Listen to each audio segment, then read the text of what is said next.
Period ఇప్పుడంటే మీరు పెద్ద పెద్ద హిట్ మూవీస్లో ఉన్నారు అండ్ ఇప్పుడు మీరు కంటిన్యూస్గా హిట్స్ వస్తున్నాయి మీకు. We're very happy for that. But మీ స్ట్రగలింగ్ పీరియడ్ ఎప్పుడైనా ఏదైనా గుర్తొచ్చిందా మీకు? అంటే లైక్ ఛాన్సెస్ కోసం వెళ్ళడం కానీ ఆర్ ఎల్స్ ఈ క్యారెక్టర్ మీరు చేస్తున్నారు అని బట్ ఓవర్ నైట్ మార్చేయడం కానీ ఆర్ ఎల్స్ లేదు వేరే వేరే రీజన్స్ వల్ల మార్చేసుకొని వదులుకున్న క్యారెక్టర్స్ అలా స్ట్రగలింగ్ పీరియడ్ గురించి. స్ట్రగ్లింగ్లో ఒక 2-3 సినిమాలకి నువ్వే హీరో అని చెప్పి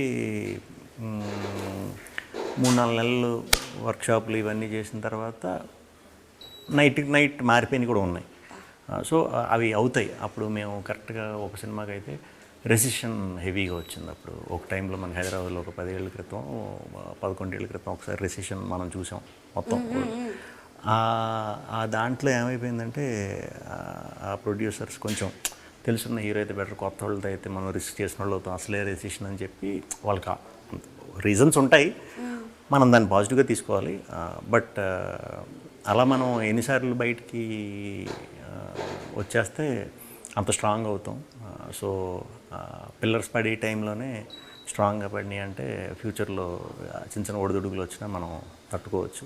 సో దాన్ని ఎప్పుడు నేను యాక్సెప్టెన్సీ చేస్తూనే వచ్చాను.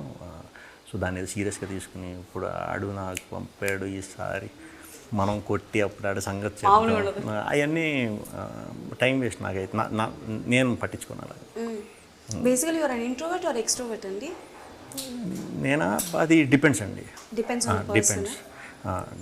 అబ్బాయిలతో అయితే ఎక్స్ట్రావర్ట్, అమ్మాయిలతో అయితే ఇంట్రోవర్ట్. ఓకే.